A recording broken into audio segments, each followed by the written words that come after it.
Hey guys, what's up? This is Mel, and I'm here to talk about the Vampire Diaries, episode 711, titled Things We Lost in the Fire, which premiered Friday, February 5th, 2016 on the CW. And guys, it's quite an episode that was actually directed by Paul Wesley, who plays Stefan Salvatore. So let's get right into it. I'm going to start my 10-minute clock, and let's begin. Okay, so what is something new that we learned about this episode? This episode definitely deals with the post-hell phase, I guess you can call it. It's the period for Damon right after being taken out of the Phoenix Stone. And apparently it's supposed to be worse than what the actual hell inside the Phoenix Stone is supposed to take. And we learned from, not only did we learn what Stefan's hell was, and basically his re-looped day was drowning. So I think it's kind of reminiscent of when he was stuck in that vault because of Silas. So for Stefan, his hell was always drowning and then always trying to swim, but Damon always pulling him down, preventing him from saving himself. So in order for Stefan to get out, he had to let Damon drown. And now his post-hell reaction is seeing hallucinations of Damon everywhere. And for Damon, his post-hell hallucinations are in the form of Henry the soldier. Now, so with that, they think that both their hallucinations are trying to teach them a lesson further to what the Phoenix Stone is telling them. And for Stefan, he believes that he won't be truly happy until Damon is out of his life. For Damon, it's that his nature is truly dark, and any piece of light is holding him back, meaning that he's meant to push the light away and embrace the darkness within him. So there is that. Another focus in the episode was the baby shower for Alaric's twins, which Caroline organized. And because of that baby shower, we see the return of Tyler, who got an invitation.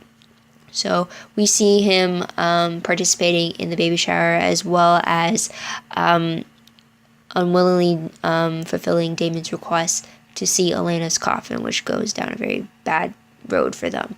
Also, we actually hear the Huntress for the first time in the present day through Nora and Bonnie. Nora ends up getting a postcard with an X symbol on it, thinking it's from Bonnie, which is not. So then Nora is afraid to believe that it's actually the Huntress's warning card saying that she's going to come. And apparently she's the real owner of the Phoenix Sword, and she uses it to hunt down vampires and trap them inside the Phoenix Stone. Apparently thousands of them are in there. But once you're marked by the stone, she's always going to come after you and hunt you down, I guess, until you're back in the stone again. So there's that brief legend. Hopefully we'll get more about that later. Also, Damon learns that it's been a few weeks since it's been a few weeks since he's in the stone.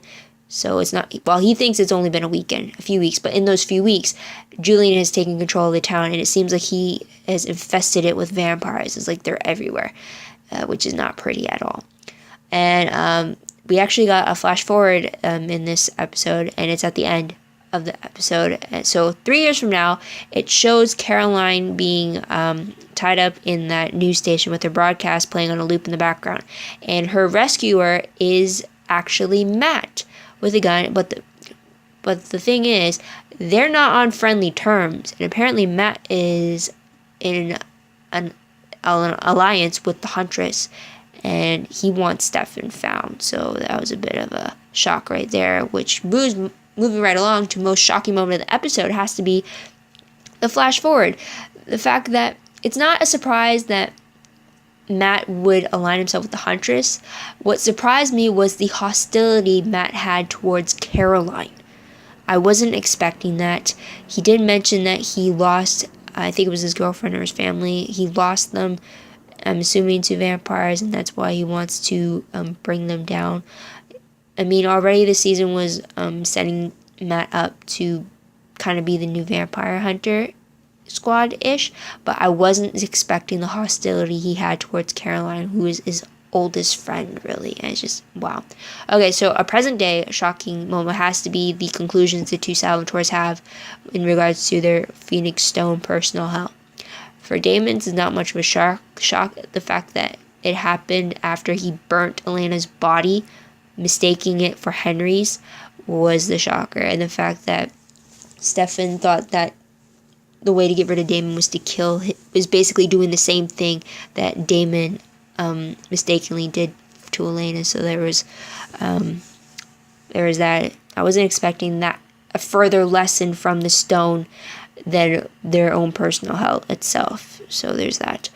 So top 3 favorite moments.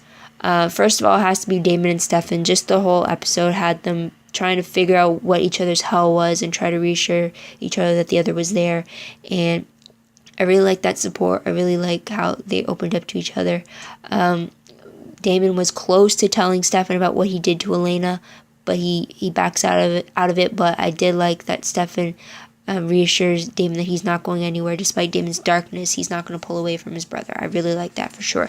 And another thing note was the beginning of the episode where it takes off from where the episode ended, which is Damon standing over the pretty much dead bodies of all his friends.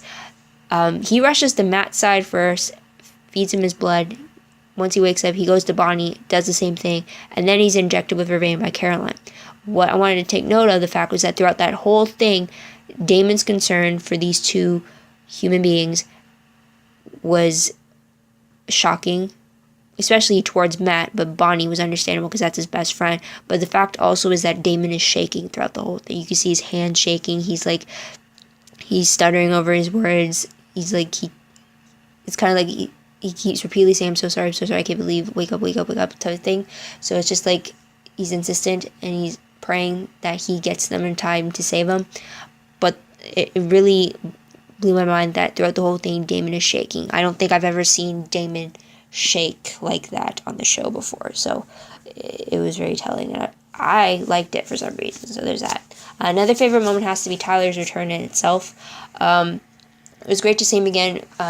Thankfully, we already knew that he was alive in the flash forwards earlier on in the season. I actually forgot that Damon gave Elena to Tyler to keep her safe. So it was great to see not only Tyler return to be part of happy times with Alaric's baby shower, but also to bring Elena back and unwillingly grant Damon his wish to see her, even though Damon told Tyler not to ever do that.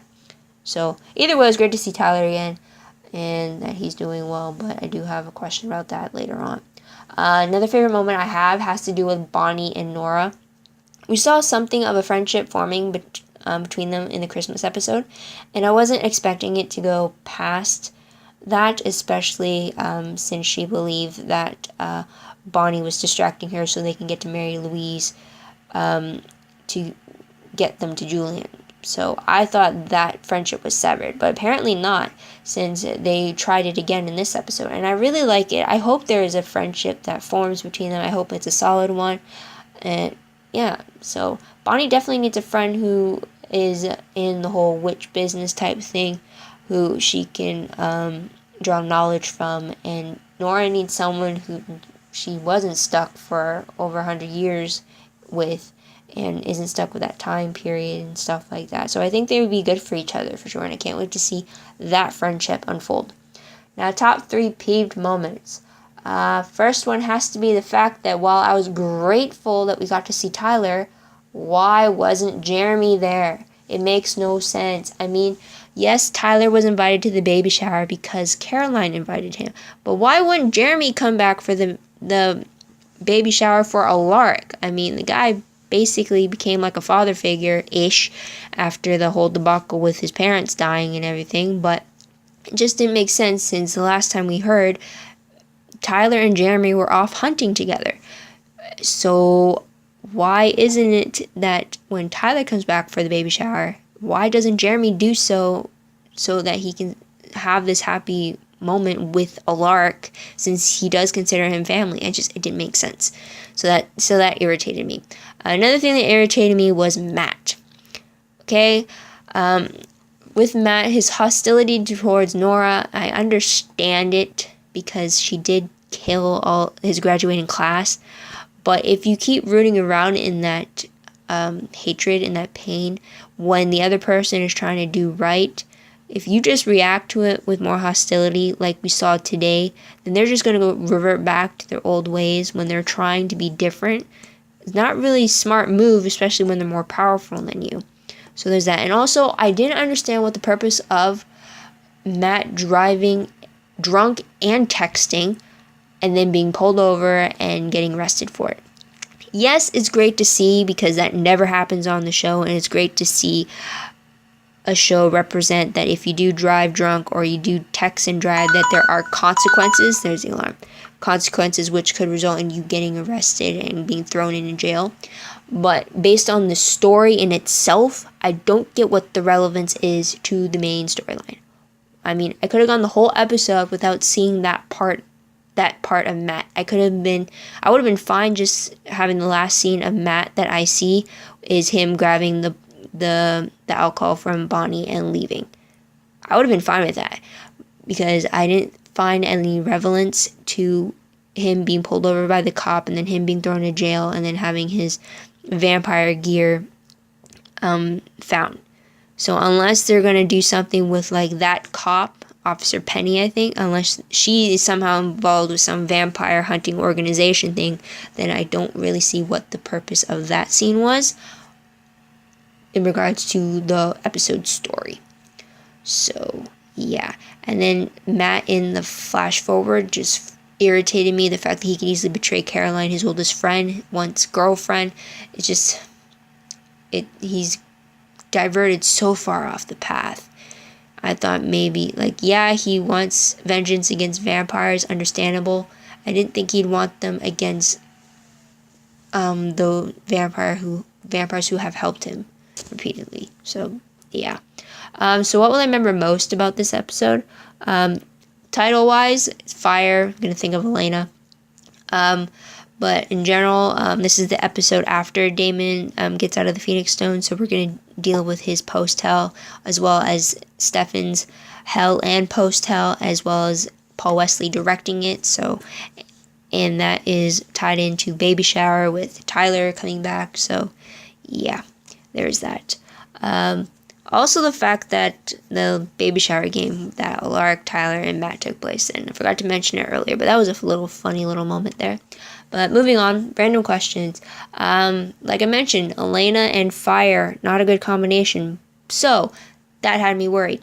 Now my question is, did Kai's preservation spell on Elena that's meant to keep her ageless while under the sleeping curse, is that meant to protect her as well?